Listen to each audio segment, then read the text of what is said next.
Welcome to storyboard with me Chakravarthi. దేశంలో corona కేసులు తగ్గుతున్న తరుణంలో ప్రపంచ ఆరోగ్య సంస్థ బాంబు పేల్చింది. కరోనా దశాబ్దాల పాటు కొనసాగుతుందని తేల్చి చెప్పింది.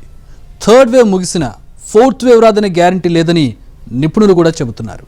ఒమైక్రాన్ను కనుగొన్న సౌత్ ఆఫ్రికా డాక్టర్ కూడా ఈసారి వచ్చే వేరియంట్ మరింత వేగంగా వ్యాపిస్తుందని హెచ్చరిస్తున్నారు.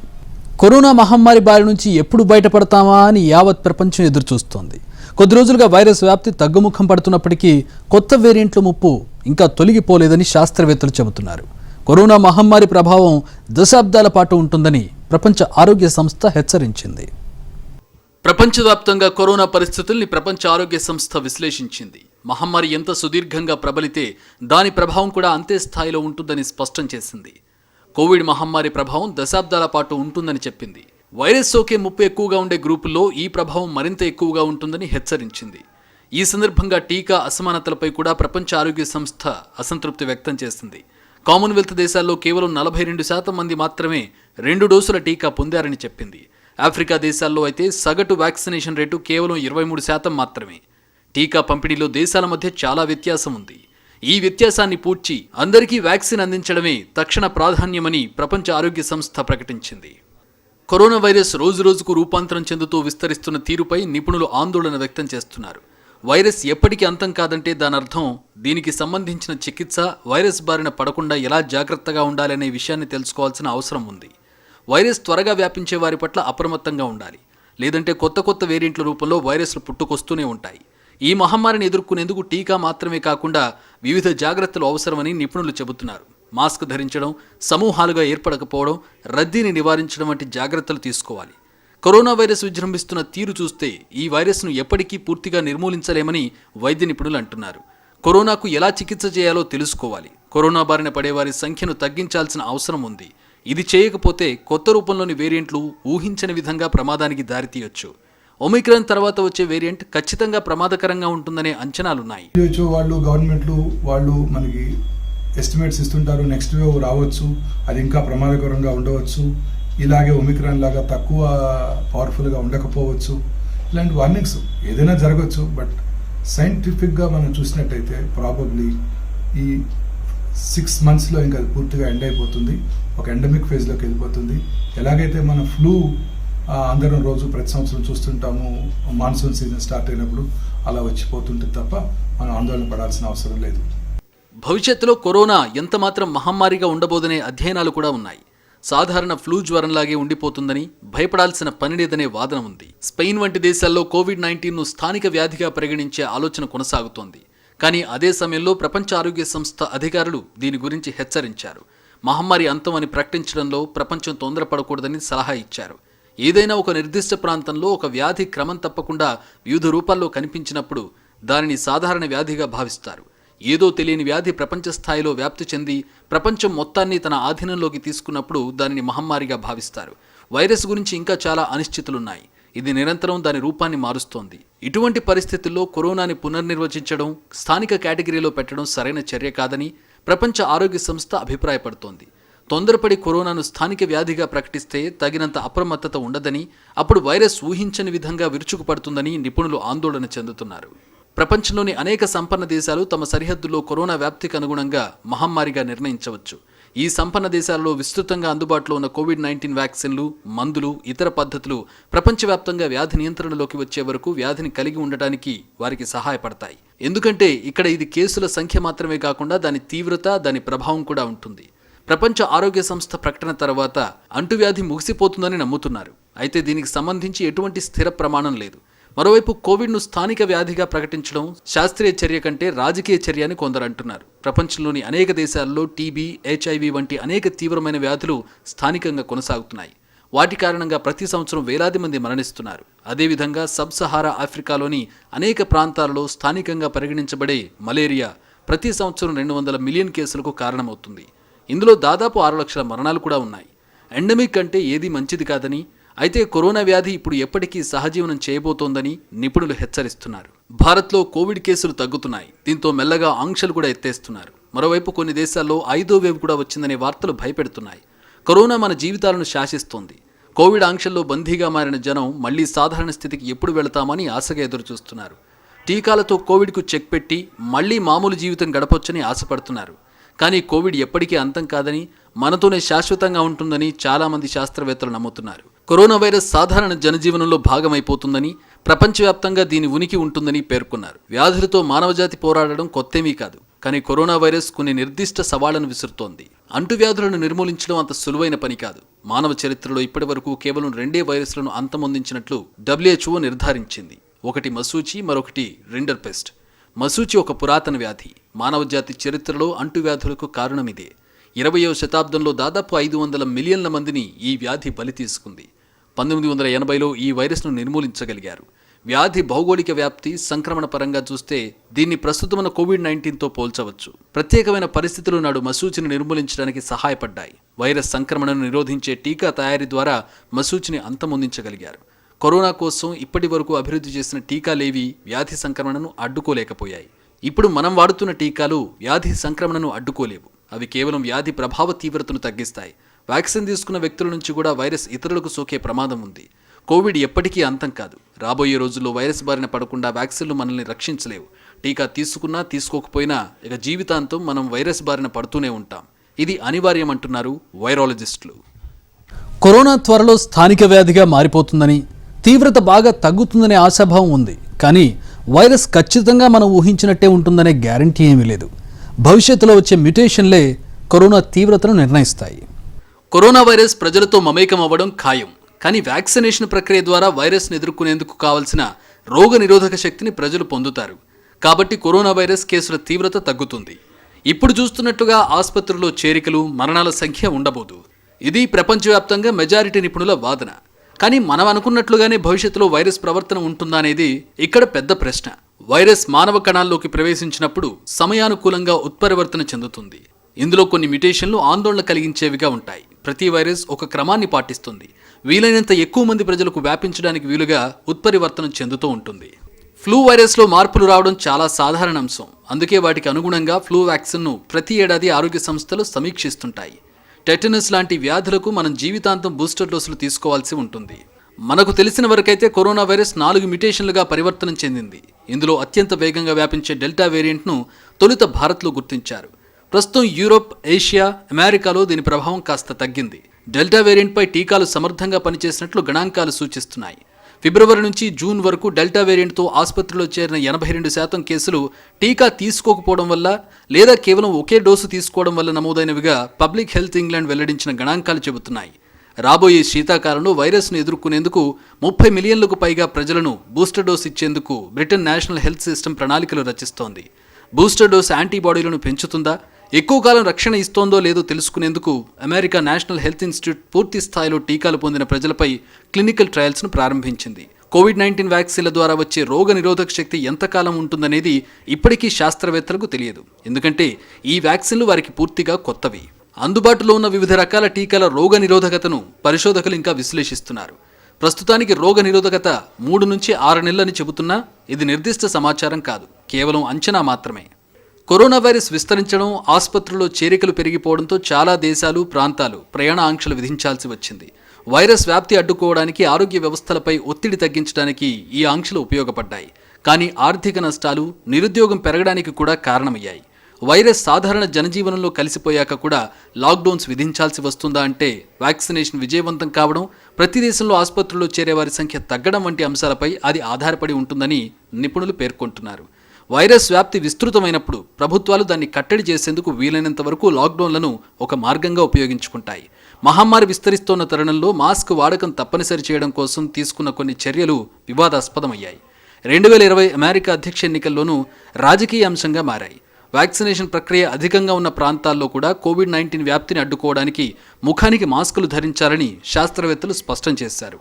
అనారోగ్యంగా ఉన్నవారు ప్రజా రవాణా వ్యవస్థకు దూరంగా ఉండడం, ఇంటి నుంచే పని చేసుకోవడం ఉత్తమం. కనీసం చుట్టుపక్కల జనాలు ఉన్నప్పుడు ముఖానికి మాస్క్ ధరించడం సమంజసంగా ఉంటుంది. కరోనా వైరస్ ప్రాబబ్లీ ఈ ఫస్ట్ హాఫ్ ఆఫ్ దిస్ ఇయర్లో ఎండ్ అయిపోతుంది. ఈ లోపల ప్రజలందరికీ కూడా వ్యాక్సిన్ కూడా అందుబాటులోకి వచ్చేసింది. భారతదేశంలో అందరికీ అందజేస్తున్నారు, చేస్తూనే ఉన్నారు. ఇప్పటికే మోర్ దాన్ 150 మిలియన్ వ్యాక్సిన్స్ ఇవ్వడం జరిగింది. సో మనందరం కూడా ఆందోళన పడాల్సిన అవసరం లేదు. అయినప్పటికీ మన జాగ్రత్తలో మనం ఉండటం అంటే బేసిక్గా మాస్క్ ధరించడం, పబ్లిక్ ప్లేసెస్కి వెళ్ళినప్పుడు అలాగే మిగతా అందరిలో కూడా ఈ మాస్క్ ధరించడంలో వచ్చే అడ్వాంటేజ్ చెప్పి అందరూ కూడా మాస్క్ ధరించి అన్ని రకాల మన యాక్టివిటీస్ నిర్వహించుకోవచ్చని నేను అనుకుంటున్నాను. కొన్ని ఆసియా దేశాల్లో మాస్క్ వాడకం విస్తృతంగా ఉంది. ప్రపంచంలోని ఇతర ప్రాంతాల్లో అంతగా మాస్క్ వాడట్లేదు. పూర్తి స్థాయిలో వ్యాక్సిన్ తీసుకున్న వారు మాస్క్ తప్పనిసరిగా వాడాల్సిన పని లేదంటూ ఏప్రిల్లో అమెరికా నిర్ణయం తీసుకుంది. అప్పటి నుంచి 2 డోసుల టీకా తీసుకున్న వారిలో మాస్క్ వినియోగించే వారి శాతం 74 నుంచి 63% పడిపోయింది. వ్యాక్సినేషన్ పూర్తిగాని వారు కూడా మాస్క్ వాడకం తగ్గించినట్లు ఆ నివేదిక వెల్లడించింది. ప్రజారోగ్య సంరక్షణ ప్రచారంలో భాగంగా ఇంటిలో కూడా మాస్కులు ధరించాల్సిందిగా ప్రజలకు అవగాహన కార్యక్రమాలు చేపట్టాలని కొందరు వాదిస్తున్నారు. మరికొందరు మాస్క్ ధరించే బాధ్యత ప్రజలదే అని పేర్కొంటున్నారు. ప్రజా రవాణా వ్యవస్థను వాడుతున్నప్పుడు లేదా సమూహంలో తిరుగుతున్నప్పుడైనా కనీస మర్యాదగా మాస్క్ వాడాలని కొందరు సూచిస్తున్నారు. వ్యాక్సిన్ల అసమాన పంపిణీ జరుగుతోంది కాబట్టి WHO వ్యాక్సినేషన్ పాస్పోర్ట్ను సిఫార్సు చేయదు. కానీ కొన్ని దేశాలు వీటిని తప్పనిసరి చేస్తున్నాయి. EU ఇప్పటికే డిజిటల్ కోవిడ్ టీకా సర్టిఫికెట్ తీసుకొచ్చింది. వ్యాక్సిన్ తీసుకున్నవారు, కోవిడ్ నెగిటివ్ రిజల్ట్ వచ్చిన వారు, ఇటీవలే వైరస్ నుంచి కోలుకున్నవారు ఈ సర్టిఫికెట్తో ఎలాంటి ఆంక్షలు లేకుండా తమ ఖండంలో ప్రయాణించేందుకు వీలు కల్పిస్తోంది. ఈ టీకా పాస్పోర్ట్ను EUకు చెందిన 27 సభ్య దేశాలు ఆమోదించాయి. వీటితో పాటు ఐస్లాండ్, నార్వే, స్విట్జర్లాండ్ కూడా టీకా పాస్పోర్ట్ను సమ్మతించాయి. 2020 మార్చి నుంచి అంతర్జాతీయ ప్రయాణాలు తగ్గాయి. మహమ్మారి కారణంగా 2021లో $1.4 ట్రిలియన్ పర్యాటక ఆదాయం కోల్పోయినట్లు ఐక్యరాజ్య సమితి వాణిజ్యాభివృద్ధి సంస్థ అంచనా వేసింది. కోవిడ్-19 వేరియంట్స్ను పారద్రోలడానికి మానవతావాదం అంశంతో పాటు టీకా ప్రజాస్వామ్యం కూడా ముఖ్యమే. WHO, IMF, WTO అధినేతలు ఇటీవలే విడుదల చేసిన బహిరంగ లేఖలో పేద దేశాల్లో టీకాల కొరత ప్రపంచంలో కొత్త మ్యుటేషన్లు ఏర్పడడానికి కారణమవుతుందని హెచ్చరించారు. అసమాన వ్యాక్సిన్ పంపిణీ లక్షలాది మంది ప్రజలను వైరస్ బారిన పడేయడమే కాకుండా ప్రాణాంతక మ్యుటేషన్లకు కూడా కారణమవుతుంది. ఈ మ్యుటేషన్లు తిరిగి ప్రపంచవ్యాప్తంగా ప్రభావం చూపించే అవకాశం ఉంది. అధునాతన టీకా కార్యక్రమాలు పాటించిన దేశాలు కూడా తిరిగి కఠినమైన ప్రజారోగ్య చర్యలను తీసుకోవాల్సి వచ్చింది. G7 శిఖరాగ్ర సమావేశంలో పేద దేశాలకు 100 కోట్ల వ్యాక్సిన్ డోసులను పంపాలని నిర్ణయం తీసుకున్నారు. WHO అంచనా ప్రకారం పేద దేశాల ప్రజలకు వ్యాక్సిన్ అందించాలంటే 1100 కోట్ల టీకా డోసులు అవసరం ఉంది. దీంతో పోలిస్తే G7 దేశాలు ప్రకటించింది చాలా తక్కువ. వ్యాధులు ఎప్పుడూ పొంచి ఉంటాయి. అవకాశం ఇస్తే అవి వ్యాపిస్తాయి. దీనికి కరోనా వైరస్ కూడా అతీతం కాదు. ఏమాత్రం ఛాన్స్ వచ్చినా మళ్లీ విజృంభిస్తుందనడంలో ఎలాంటి సందేహం లేదు. కోవిడ్-19 2019లో వెలుగు చూసింది. అప్పటి నుంచి అనేక రకాలుగా దాడి చేస్తూనే ఉంది. వందల కొద్ది మార్పులతో ప్రజలపై దాడి చేస్తోంది. బిలియన్ల మంది ప్రజలు ఈ వైరస్ల బారిన పడి మృతి చెందారు. 5 మిలియన్లకు పైగా ప్రజలు మరణించారు. 2 ఏళ్ల క్రితం ప్రారంభమైన కరోనా ఇన్ఫెక్షన్ ముప్పు ఇంకా ముగిసిపోలేదు. ఈ వైరస్ ఇప్పట్లో మానవాళిని వదిలేలా కనిపించడం లేదు. కరోనా ఫస్ట్ వేవ్ టైంలోనే వైరస్తో సహజీవనం తప్పదని ప్రపంచ ఆరోగ్య సంస్థ స్పష్టంగా చెప్పింది. ఇప్పుడు 3 వేవులు ముగిసిన తర్వాత కూడా అదే పరిస్థితి ఉంది. టీకాలు తీసుకున్నా, కేసులు తగ్గుతున్నా, ఆంక్షలు ఎత్తేస్తున్నా అప్రమత్తత మాత్రం వీడకూడదంటున్నారు నిపుణులు. దైనందిన జీవితం కొనసాగిస్తూనే కోవిడ్ జాగ్రత్తలు పాటించాలని డాక్టర్లు కూడా సూచిస్తున్నారు. ఏళ్ల తరబడి పనులు మానుకోవడం సాధ్యం కాదు కాబట్టి ఆర్థిక వ్యవస్థకు జవసత్వాలిచ్చే ఉద్దేశంతో ప్రభుత్వాలు ఆంక్షలు సడలిస్తున్నాయి. అంత మాత్రాన వైరస్ అంతమైపోయిందని, ఎలా ఉన్నా పర్లేదని అనుకుంటే అంతకంటే ముప్పు మరొకటి ఉండదు. కాలక్రమేణా కరోనా వైరస్ ఏ ఆకారం, రూపం తీసుకుంటుందనే దానిపై చాలా అనిశ్చితి ఉంది. ఇది ఎక్కువ మంది వ్యక్తులను ప్రభావితం చేస్తుందా లేదా, దాని కొత్త రూపాంతరం మరింత ప్రాణాంతకంగా మారుతుందా అనేది పూర్తిగా తెలియదు. ముందు మరిన్ని మార్పులు వస్తాయి. ఇంకొన్ని ఉత్పరివర్తనలు చూస్తాం. ఈ వైరస్కు వ్యతిరేకంగా మనం రోగ నిరోధక శక్తిని పొందుతామా లేదా అనేది పూర్తిగా తెలియదు. డాక్టర్లు ఈ పరిస్థితుల్ని నిరంతరం పర్యవేక్షిస్తూనే ఉన్నారు. కానీ ప్రజలు అప్రమత్తంగా ఉండడంతో పాటు అవసరమైన అన్ని భద్రతా ప్రోటోకాల్లను అనుసరిస్తేనే దీని నుంచి త్వరగా బయటపడగలమని నిపుణులు అంటున్నారు. కోవిడ్ వ్యాక్సినేటెడ్ పాపులేషన్ అంతా కూడా డెల్టా ప్లస్ కానివ్వండి, ఒమిక్రాన్ కానివ్వండి, SARS-CoV-2 కానివ్వండి, కరోనా కానివ్వండి, ఏదొచ్చినప్పుడు కూడా తట్టుకునేటటువంటి యాంటీబాడీస్ ని తయారు చేస్తున్నారు. అయితే వైరస్ తన తెలివితేటలతో వ్యాధి నిరోధక యాంటీబాడీస్ ని తప్పించుకుని తిరిగినటువంటి ఒక కొత్త నేచర్ డెవలప్ చేసింది కనుక ఎవరికి వారు మనం జాగ్రత్తగా ఉంటే ఎట్టి పరిస్థితుల్లో కూడా ఒకనాటి స్పానిష్ ఫ్లూ లాగే ఇది కూడా అంతరించిపోయి మామూలు ఫ్లూ అయిపోయి ఎండమిక్ గా వచ్చేస్తుంది. జీవనోపాధి కోసం ప్రజలు బయటకు వచ్చిన ప్రతిసారి, ఆంక్షలు సడలించిన ప్రతి సందర్భంలో కొత్త వేవ్ విరుచుకుపడుతోంది. కరోనా వైరస్ ఎప్పుడు అంతమవుతుందో తెలియదు. 2020 జనవరి 30న భారత్లో తొలి కోవిడ్ కేసు నమోదైంది. చైనాలోని వుహాన్ విశ్వవిద్యాలయంలో మెడిసిన్ చదువుతున్న ఓ విద్యార్థినికి తొలిసారి కరోనా నిర్ధారణ అయింది. సెమిస్టర్ సెలవుల కోసం ఆమె స్వదేశానికి తిరిగొచ్చినప్పుడు ఈ పరిస్థితి ఉత్పన్నమైంది. అప్పటి నుంచి మన దేశం 3 కోవిడ్-19 పరిస్థితులను ఎదుర్కొంది. కోవిడ్ జాగ్రత్తలు పాటించడమే ప్రజలకు శ్రీరామ రక్ష అని నిపుణులు చెబుతున్నారు. వేరియంట్లు మారినా ఈ సూత్రాల్లో మార్పు ఉండదంటున్నారు. పరీక్ష, పరిశీలన, చికిత్స, టీకా వ్యూహమే అత్యుత్తమ మార్గమని సూచిస్తున్నారు. ఇప్పటికీ కోవిడ్ పరీక్షా కేంద్రాలకు కొరత ఉంది. కరోనాపై సరైన నిఘా లేకపోవడం, ప్రజల్లో పూర్తి అవగాహన లేకపోవడం వంటివి సవాళ్లు విసురుతూనే ఉన్నాయి. ఒత్తిడిని తట్టుకోవడంలో ఆరోగ్య రంగ సిబ్బందికి శిక్షణ ఇవ్వాలి. మానసిక ఆరోగ్య పరిరక్షణకు అవసరమైన వనరులను అందుబాటులో ఉంచాలి. భారత్లో కోవిడ్ మహమ్మారి ఉధృతి తగ్గి జనంలో ఎప్పటికీ ఉండిపోయే ఒక సాధారణ ఇన్ఫెక్షన్గా ఎప్పుడు మారుతుందన్న దానిపై స్పష్టత లేదు. మనం ఇంకా మహమ్మారి కోరల్లోనే ఉన్నామని, వైరస్ వ్యాప్తిని కట్టడి చేసి ప్రజల ప్రాణాలను రక్షించడంపై దృష్టి పెట్టాలని ప్రపంచ ఆరోగ్య సంస్థ సూచించింది. ఒకవేళ అది ఎండమిక్గా మారినా ఆ వైరస్తో ఆందోళన ఉండదని భావించరాదన్నారు. కొత్తగా వచ్చిన వైరస్లు మానవులకు అనుగుణంగా సర్దుబాటు చేసుకుంటాయని వైరాలజిస్టులు చెబుతున్నారు. భవిష్యత్తులో కరోనా ఏ మలుపు తీసుకుంటుందో నిర్దిష్టంగా చెప్పలేమంటున్నారు. కోవిడ్-19 మహమ్మారి ఉధృతి ఆరంభంలో దేశంలో పడకలు, వెంటిలేటర్లు, మందుల కొరత వేధించింది. ఈ పరిస్థితుల్లో వైద్యులు నిస్సహాయ స్థితిలోకి జారిపోయారు. క్రమంగా అనేక అంశాలపై పట్టు సాధించి వైరస్పై అవిశ్రాంత పోరు జరిపారు. క్రిటికల్ కేర్, మెరుగైన మౌలిక వస్తువుల ప్రాముఖ్యతను గుర్తించడం నుంచి చికిత్సకు అనుసరించాల్సిన నిర్దిష్ట మార్గాలను గుర్తించడం సహా గత 2 ఏళ్లలో ఆరోగ్య నిపుణులు ఎన్నో పాఠాలు నేర్చుకున్నారు. ప్రస్తుతం జీడీపీలో 1.3% ఆరోగ్య రంగంపై భారత్ ఖర్చు పెడుతోంది. దాన్ని 3% పెంచేందుకు ప్రణాళిక రచిస్తున్నారు. ఆరోగ్య పరిరక్షణలో ప్రైవేట్ రంగం ప్రాముఖ్యతను గుర్తించారు. ఈ మేరకు ప్రైవేట్ ఆసుపత్రుల్లో ఆక్సిజన్ సౌకర్యంతో కూడిన ఐసీయూ పడకలు, వెంటిలేటర్లు పెరిగాయి. అధిక పని భారం వల్ల వైద్య నిపుణులు నిద్రకు సంబంధించిన రుగ్మతలు, మానసిక ఒత్తిడిని ఎదుర్కొన్నారు. క్రమంగా ఈ సవాల్ను అధిగమిస్తున్నారు. ఇతర వైరస్లాగా, ఇతర పాండమిక్స్ లాగా ఎంత తొందరలో ఇది తగ్గుతుంది అని చెప్పడం ఇప్పట్లో సాధ్యం కాదు. కానీ ఆంక్షలు ఉన్నంతకాలం ప్రజలు అప్రమత్తంగా ఉండాల్సిందే. తగిన ఎస్ఎంఎస్ ఫాలో కావాల్సిందే. Sanitization, mask, social distance. టీకాలే అత్యంత ఆచరణయోగ్య సాధనాలుగా నిలిచాయి.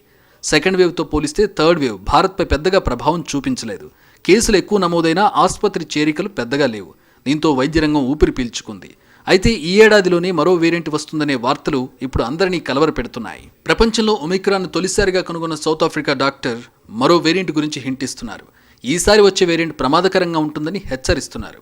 ఒమైక్రాన్ లైట్గా వచ్చింది కాబట్టి ఇక వచ్చే వేరియంట్ కూడా అంతే ఉంటుందనుకుంటే తప్పులో కాలేసినట్టే అంటున్నారు.